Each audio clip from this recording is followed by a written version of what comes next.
आज हम राजस्थान का भूगोल में सॉइल रिसोर्स में अपन पिछले वीडियो में सॉइल इरोजन के बारे में अध्ययन कर रहे थे।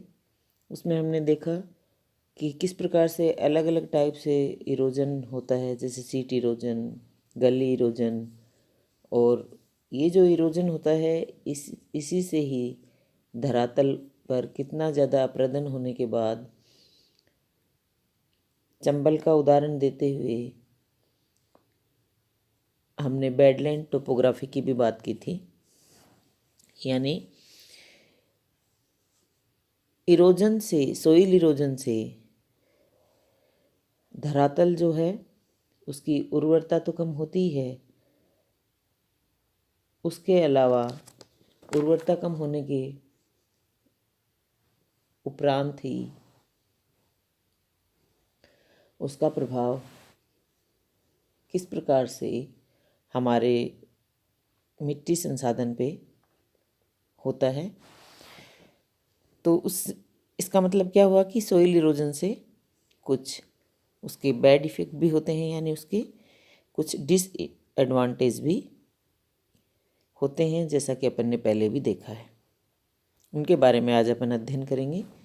पहले अपन कारण अध्ययन कर रहे थे कि किस प्रकार सोइल इरोजन के क्या क्या कारण हो सकते हैं। जो अलग अलग टाइप से भूमि अपरदन होता है उसके प्रभावों का राष्ट्रीय योजना समिति 1948 ने जो बताए हैं उसमें पहला है भीषण तथा आकस्मिक बाढ़ों का प्रकोप। फिर है सूखे की लंबी अवधि जिसका प्रभाव नहरों पर पड़ता है। फिर है जल के अतिरिक्त स्रोतों पर प्रतिकूल प्रभाव, जिससे कुओं की जो सतह नीची हो जाती है और सिंचाई में कठिन होती है, यानी वाटर लेवल है वो कम हो जाता है। नदियों की तह में जो बालू जम जाती है उससे नदी की धारा में परिवर्तन होता रहता है और विसर्प का निर्माण होता है, यानी मार्ग अवरुद्ध होने लगता है। भूमि जो है उच्च कोटि की वो नष्ट होने लग जाती है, जिससे कृषि का उत्पादन कम होता जाता है। गड्ढे आदि हो जाते हैं, उसे भूमि तथा नदियों के किनारों के भूमि क्षरण से खेती योग्य भूमि में कमी आने लगती है। मिट्टी का इरोजन होने से मिट्टी एक स्थान से उठकर दूसरे स्थान पर जाकर मार्ग अवरुद्ध कर देती है और अंकुरित बीजों को खत्म कर देती है। अब है इसके संरक्षण के अपन क्या क्या उपाय कर सकते हैं। सबसे पहला जो अपने दिमाग में आता है वो है वृक्षारोपण, यानी बंजर और खाली पड़ी भूमि है और पहाड़ी ढाल हैं, उस पर वृक्षारोपण किया जाना चाहिए। फिर दूसरा है रोटेशन ऑफ क्रॉप्स, यानी फसलों का हेरफेर। ये हेरफेर 2 फसली या 3 फसली हो सकता है, जिससे एक फसल द्वारा नष्ट किए गए रासायनिक तत्वों की पूर्ति दूसरी या तीसरी फसल से पूरी की जा सके।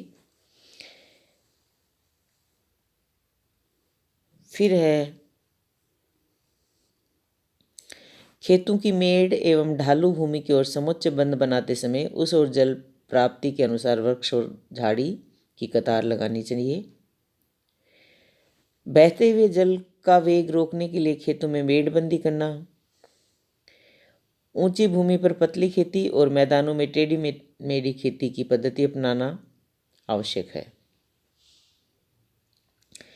फिर वृक्षारोपण के साथ साथ जो दूसरा एक अहम कारक सोइल इरोजन में होता है पशुओं की चराई, तो उस पर क्या होना चाहिए, नियंत्रण होना चाहिए। इसके लिए सभी गांव कस्बों नहरों के बाहर सभी गांव कस्बों आदि में पशुओं के चराने के लिए निश्चित भूमि में चारागाहों का विकास किया जाए।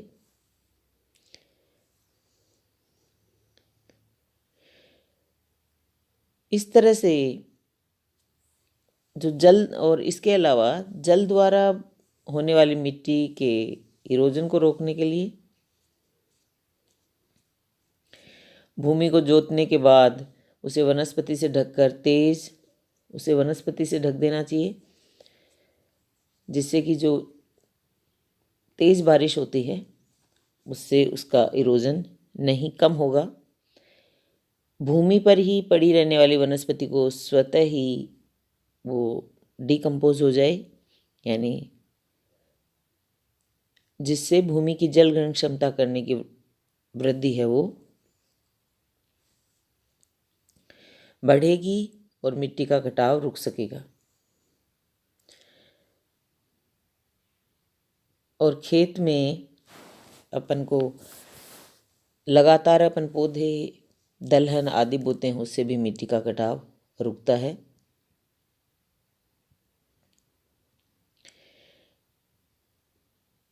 इसके अलावा जब वायु द्वारा प्रदन होता है उसमें क्या होगा, एक तो इस प्रकार की खाद का प्रयोग किया जाए जिससे भूमि की जल ग्रहण शक्ति बढ़ती है और भूमि है वो बहुत ज़्यादा बालूमय नहीं रह के चिपचिपी हो जाती है।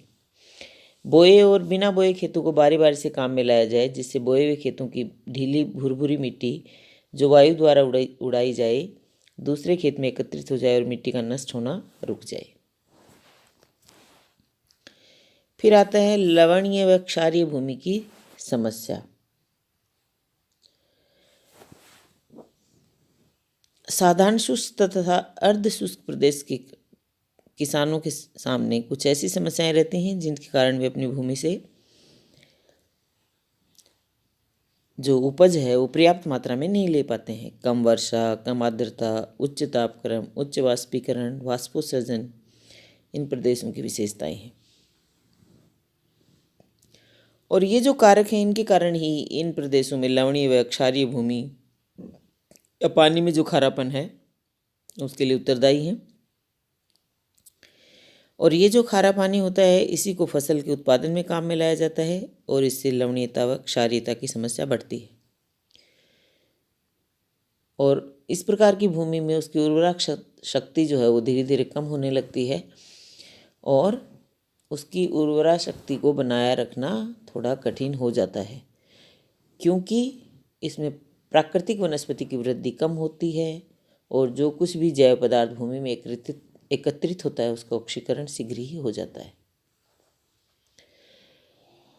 और राज्य में जो लवणीयता व क्षारीयता से ग्रस्त भूमि है लगभग 7.2 लाख हेक्टेयर। इस क्षेत्र का अधिकांश भाग जोधपुर, पाली, भीलवाड़ा, जयपुर, अजमेर, भरतपुर, टोंक, अलवर, नागौर, सिरोही और चित्तौड़गढ़ जिलों में अधिक है। राजस्थान का काफ़ी भाग शुष्क व अर्धशुष्क है, जहाँ खेती योग्य कुल क्षेत्र का 15% भाग मृदा व जल संबंधी समस्याओं से ग्रसित है। लवणीयता, क्षारीयता, लवणयुक्त क्षारीयता तथा जल की हानिकारक किस्म ही इन प्रदेशों की मृदा एवं जल संबंधी मुख्य समस्याएं हैं। इनका पौधों व भूमि पर प्रभाव बनने के कारण ही भूमि की उर्वरा शक्ति में कमी व मिट्टी में लवणीयता की मात्रा बढ़ती है। लवणीयता व क्षारीयता का भूमि तथा पौधों पर प्रभाव पड़ता है।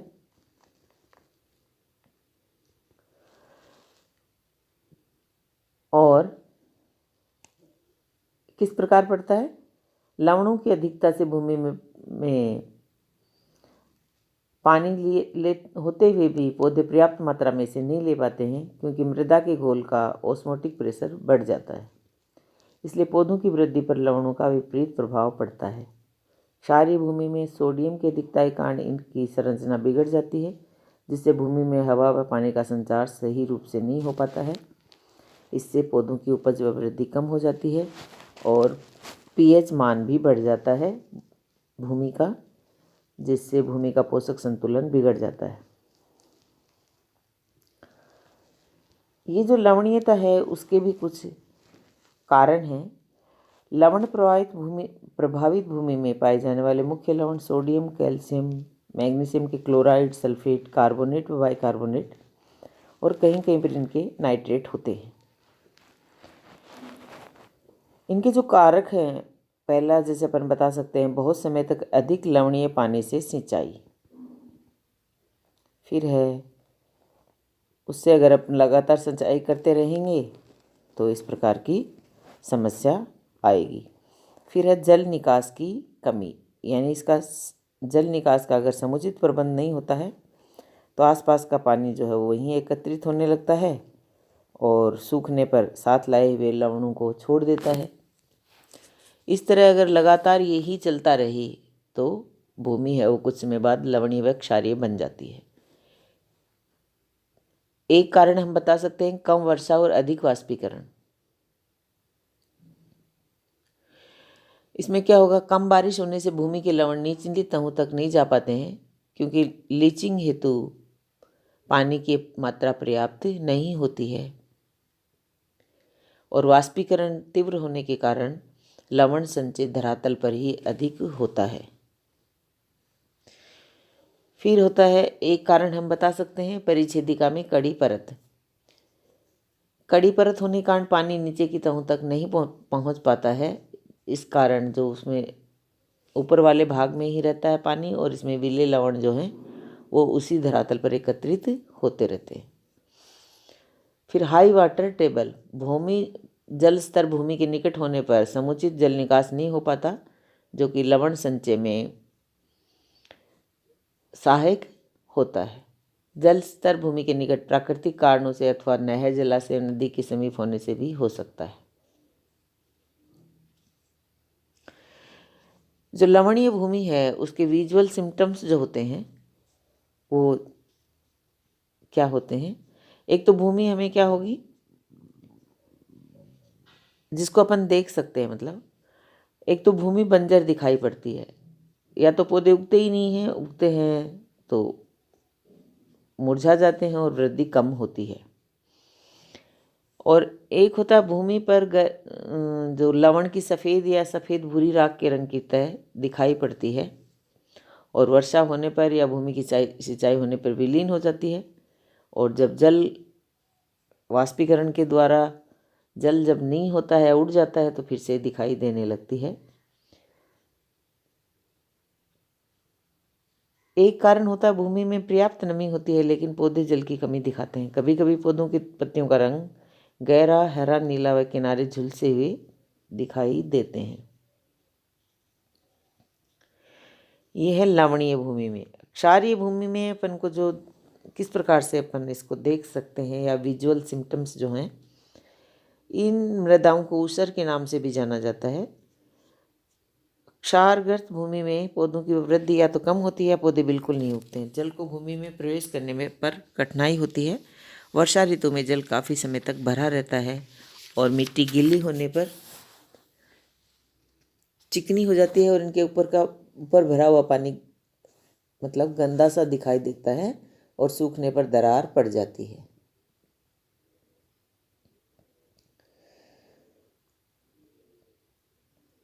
केंद्रीय मृदा लवणीयता अनुसंधान संस्थान द्वारा लवणीय व क्षारीय भूमि के सुधार के उपाय बताए गए हैं, जिनमें पहला है मृदा एवं फसलों पर खारे पानी के दुष्प्रभाव को कम करने के लिए कार्बनिक व अकार्बनिक सुधारक। इसमें क्या होता है, गोबर की खाद की अपेक्षा धमासा व सुबबूल फसलों पर लवणीय जल के लगातार प्रयोग करने से होने वाले हानिकारक प्रभावों को कम करने में अधिक कारगर साबित हुए हैं।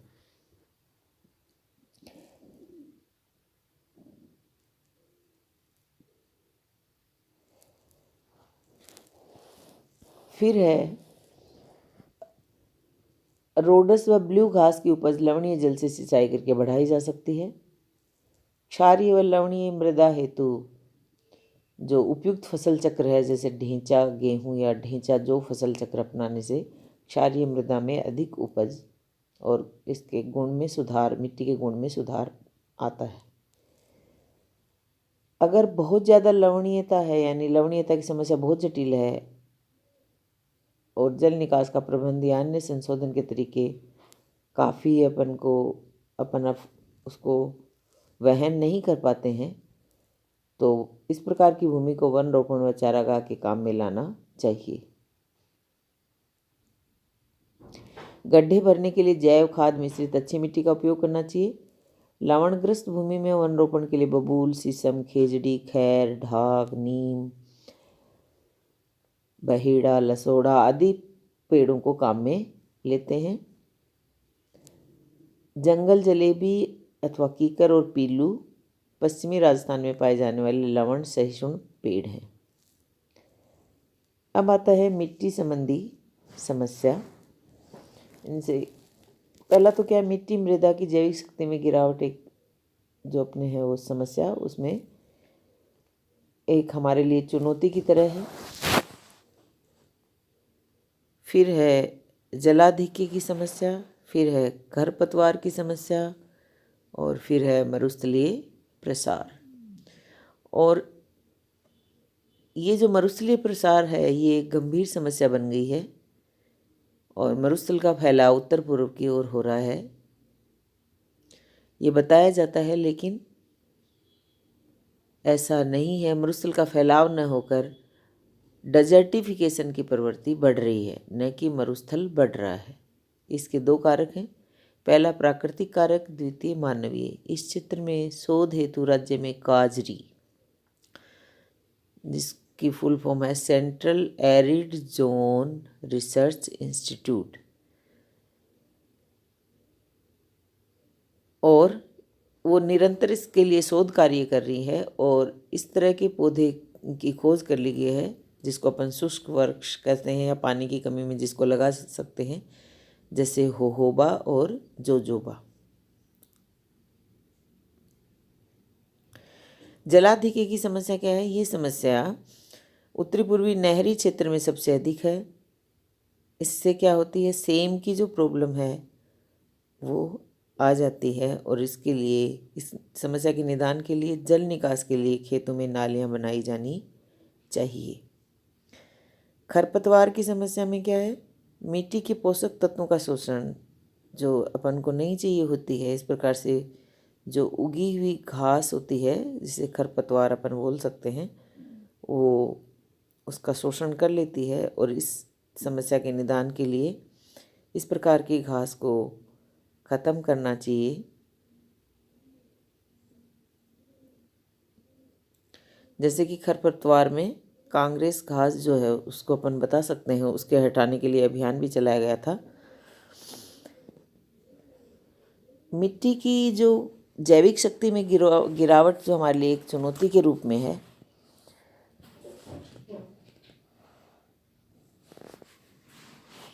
उसमें अपन किस प्रकार से उसकी जैविक शक्ति को बना के रख सकते हैं। पहला तो अपन ये देखते हैं कि विभिन्न फसलों की अच्छी उत्पादन क्षमता की किस्मों के विकसित हो जाने, उन्नत कृषि तकनीक और प्रचुर मात्रा में खाद व उर्वरक आदि का प्रयोग अपन बहुत ज़्यादा करने लगे हैं, ये भी एक कारक है।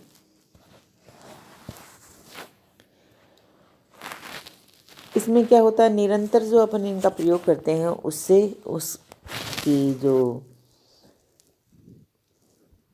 अन्न की समस्या है उससे हमें पैदावार जो है में बढ़ोतरी होने से कुछ हद तक अपन को उसमें सफलता मिली है, लेकिन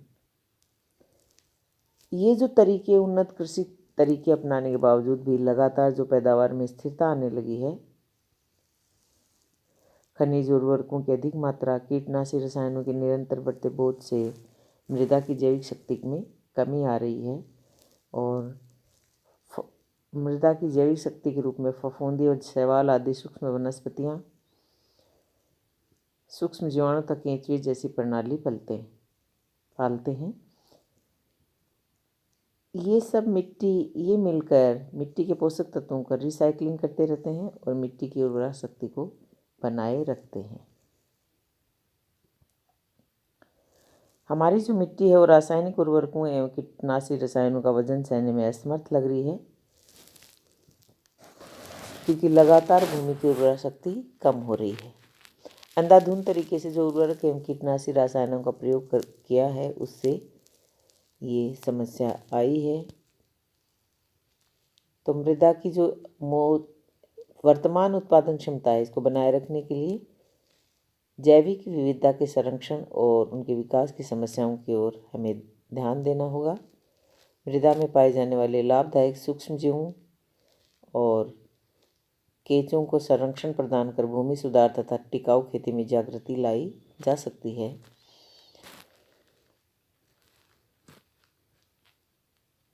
भूमि में रिसाइक्लिंग में सहायक जीवों मुख्यतः केंचुओं की संख्या में वृद्धि मिट्टी के उपजाऊ होने का प्रमाण है और उसमें उर्वरता के सभी गुण विद्यमान हैं तथा पोषक तत्वों का रिसाइक्लिंग चल रहा है, यानी हमें वर्मी कंपोस्ट की ओर ध्यान देना चाहिए।